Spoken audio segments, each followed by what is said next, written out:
1820, um tenente toma posse de uma vasta sesmaria, a Zabelônia, em nome do pai. As terras ficavam próximas de Casa Branca e também eram banhadas pelo Rio Pardo, propriedade que tempos depois foi vendida a Dom Tomás de Molina, um rico espanhol que decidiu instalar ali uma moenda e uma fábrica de queijo. Dizem as páginas da história que este homem teria investido na produção de falsas moedas de cobre e que por isso precisou deixar a região, vendendo então aquele pedaço de chão para um capitão que morava em uma comarca de São João del Rei. Era ele, Diogo Garcia da Cruz. Em 1836, o capitão trouxe a família para estas terras, que a esta altura já chamava Alegria. Com ele vieram também dois outros personagens fundamentais nesta história: Diogo Garcia de Figueiredo e Gabriel Garcia de Figueiredo, que mais tarde seria conhecido como o famoso Barão de Monte Santo. Começaram então a surgir estradas e outros locais foram povoados, como Ribeirão do Meio, Boa Vista, Pedra Branca. E na Água Limpa estava o José Cristóvão de Lima. Então José Cristóvão de Lima, ele era genro do capitão Mor, Cristóvão José Dias. E ele abriu, em 1822, a fazenda Água Limpa, que ficava nas margens do Ribeirão Água Limpa, perto do Rio Canudos. E ele vem a ser avô do meu bisavô. Em 1822 estavam tomando posse das terras, ele ficou fascinado pela fertilidade das terras da Água Limpa. Em 1841 foi erguida uma capela curada em louvor a São Sebastião. No entorno dela começou a surgir então um pequeno povoado, o de São Sebastião da Boa Vista. Nome que anos mais tarde, quando a região se desmembraria de Casa Branca, passaria a ser Mococa. Termo que, segundo a tradição, foi citado pela primeira vez pelo capitão Mor Custódio José Dias durante uma caçada e se referia às pequenas casas que se situavam ali às margens do Ribeirão do Meio. Esses dias eu recebi umas informações da pesquisadora Silvia do Espírito Santo, que é socióloga mocoquense, e achei muito curioso sobre o nome, porque o nome para nós é Casa de Pequeno Esteio, né, Mococa, que é uma referência às ocas, porque viveram aqui os índios Tupi-Guarani no século XIX, quando a cidade passou, a vila de São Sebastião passou a ser cidade, esses índios já tinham sido exterminados, inclusive pelos bandeirantes que vinham pela estrada de Goiás, que era uma estrada que passava em Casa Branca, principalmente para rumo a Goiás, e esses bandeirantes exterminavam os índios das povoações que existiam, né? Então, eu achei muito interessante 3 possibilidades de origem do nome, de significado do nome, além de Casa de Pequeno Esteio, né? Uma seria Casa de Mocó, que é uma cova onde habita o mocó, que é um roedor da família dos cavídeos, né? Outro significado do nome seria, a palavra seria significado tapume, que se faz no rio para facilitar a pesca. E o nome original em Tupi-Guarani seria Mocooca, com 2 O, né? Mocooca. E depois, uma outra pesquisa no Arquivo do Estado, se encontrou outro significado, que seria peixinho de água doce, que é bem bonitinho, né? Peixinho de água doce, em referência aos rios que cortam a cidade, o Rio Canoas, o Rio do Meio, o Ribeirão do Meio e tal. Então, alguns significados que eu acho que é bem curioso, porque a gente tem Casa de Pequeno Esteio desde que a gente estudou no grupo escolar, né? E tem outros, poderá ter outros significados também. O café prosperou e muito nestas terras. Aqui tudo o que se plantava colhia.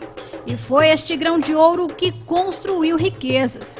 Com as fazendas em plena produção, os barões do café investiam na arquitetura, que constitui hoje a história do desenvolvimento do município. Arquitetos estrangeiros eram contratados para a missão de levantar verdadeiras obras de arte. Um deles desenhou os traços da Santa Casa de Misericórdia, também da Igreja do Rosário, o italiano Gherardo Bozzani.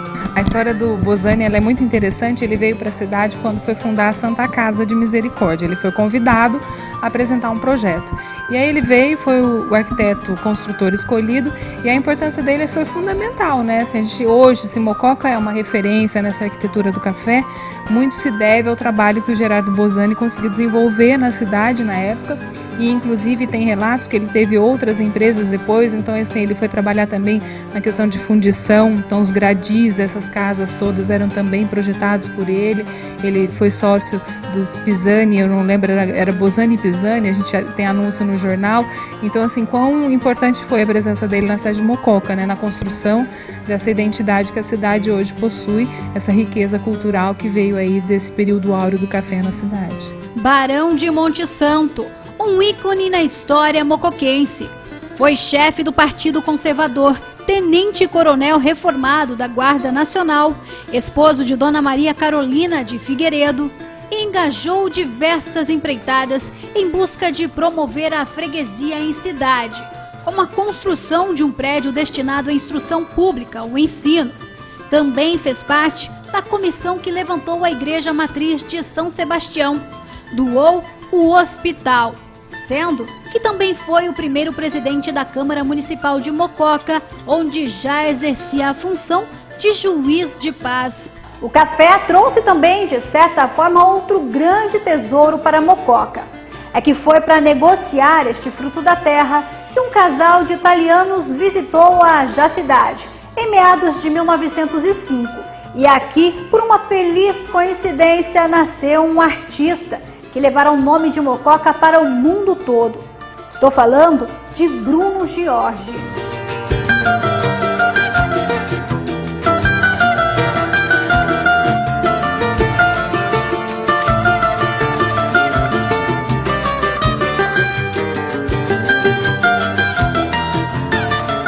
Mococa também cedeu caminho para a inovação. Além da lavoura, as terras foram cortadas pelo desenvolvimento e em cima de pesados trilhos, gigantes de terra transportavam café, levavam sonhos. Era a Estação da Mogiana. Ah, Estação Mogiana, que coisa maravilhosa. Meu avô Miguel Lopes, quando chegavam as férias, ele vinha buscar-nos para passarmos as férias em São Paulo. E então nós tomávamos a Mogiana. A coisa mais deliciosa do mundo é a música do trem, né? Que o Manuel Bandeira imortalizou. Café com pão, café com pão, café com pão. É muito bonito. E eu adorava, porque quando passávamos por Aguaí, nós comprávamos aquelas cestinhas de frutas frescas, maravilhosas, né? Eu gostava de comer no trem. A comida do trem me fascinava, porque ela era diferente, ela era toda misturada, muita gente não gostava por isso, mas eu gostava, né? E era uma delícia você ir vendo a paisagem pela janela. Que coisa maravilhosa! Nem as películas hoje, o cinema, conseguiriam restaurar a beleza da visão que os meus olhos tiveram quando eu ia daqui para São Paulo. Era uma maravilha. Eu me lembro de criança, na década de 60, quando a gente andava de trem, ia até a estação Comendador Guimarães, até a fazenda Figueira, e a gente caminhava a pé da estação até a fazenda, passando pelas plantações de tomate, onde a gente comia tomate no pé, que coisa rara, e também a curiosidade e a lembrança desse trem, da estação Mogiana, que inclusive passava aqui dentro dessa propriedade e antes de terminar ali em Canoas. Eu fico pensando assim nas perdas, né, da cidade, do país, né, com relação à estrada de ferro, que era uma riqueza tão grande que a gente tinha, né? E depois, estudando, a gente via que tinha muitos mocoquenses que defendiam essa estrada de ferro, que não fosse embora, enfim, que foi uma perda também para nós.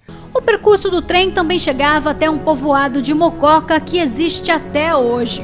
Mas, segundo as histórias que passam de geração a geração, a realidade era bem diferente. O começo de Canoas, eles contavam que eram mais para um acampamento para guardar sal, né, que vinha no lombo de burros, que era picadas, era um brejo, e guardava-se aqui em Canoas, que depois era distribuído e era levado com a Mogiana.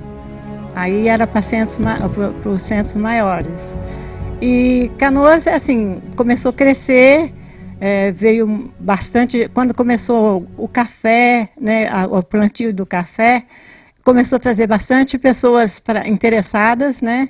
Eles faziam a plantação e Canoas foi crescendo. Canoas teve uma época de Canoas que tinha 2 armazéns de secos e molhados, aí tinha farmácia, tinha barbearia, tinha açougue, tinha de tudo aqui. Aqui tinha correio, na estação, que era a estação, tinha telégrafo. Então, Canoas foi um lugar que teve muita coisa boa também. E com o passar dos anos, né, as pessoas foram indo embora, foi acabando um pouco, mas foi um lugar de muita gente. As festas aqui da igreja sempre foram muito famosas. A união de pessoas que acreditam na cidade trazem para estas terras o esporte. Nasce o Rádio Futebol Clube, a Associação Esportiva Mocoquense, e o Mococa ganha as páginas do jornal do Brasil inteiro. Tenho outras lembranças que estão ligadas à minha carreira no esporte, de quando eu nadava, os campeonatos de que nós participamos, como a Associação Esportiva Mocoquense tornou-se conceituada no cenário nacional a ponto de sediar um campeonato que é considerado um dos mais importantes do país. Os nadadores daquela época, o Antonino, a Carminha Mazzilli, Maria de Lourdes Cacheta, a Wanda Contreiras, Deus a tenha, o Paulo Black, o Newton Nasser, quanta gente boa, quanta coisa. Os anos se passam, o café perde a força e Mococa precisa prosperar. É aí que surgem novas empresas. Laticínios Mococa, Metalúrgica Mococa. A mata fechada dá lugar às casas e a estrada de terra ganha asfalto. Com o crescimento do município, a vida por aqui começa a ser diferente. Os hábitos mudam. As estações de trem ficam no passado. Entretanto, o nome Mococa continua ganhando fronteiras. Seja com personagens inesquecíveis que fizeram muita gente sorrir. Olha aqui, seu Flor, não fale mal do Mário, viu? Ele é um gato sim, mas ele é como se fosse meu filho, o meu filho querido. Pelo amor de Deus, desliga essa porcaria. Seu Flor, seu Flor, o senhor é uma pérola. Seu Flor. Ou com aquele jeito simples de ser mesmo mocoquense, de ter a força para seguir sempre em frente. Eu publiquei no Facebook 160 anos de Mococa e eu convidei a todos, no final da mensagem, a abraçarmos Mococa. Nós precisamos nos unir e abraçarmos Mococa para não deixarmos que se destruam os sonhos dessa cidade. Há muita esperança de muita gente investida nessa cidade. E só os nossos braços e os nossos sonhos podem torná-la aquilo que nós queremos, não é? A nossa Mococa, uma Mococa querida. Érico Veríssimo diz que quando sopra o vento da mudança, alguns erguem barreiras, outros erguem moinhos para aproveitar o vento, e fazer coisas novas. Então eu quero que todos nós apenas construamos moinhos de vento para os nossos sonhos se sustentarem e a nossa cidade ficar cada vez mais próspera e mais linda. Cidade centenária, o teu povo quer te festejar, lembrando a tua história, para que todos venham te saudar. Do alto do cruzeiro se avistavam casinhas singelas e se dizia que elas, as casinhas, se chamavam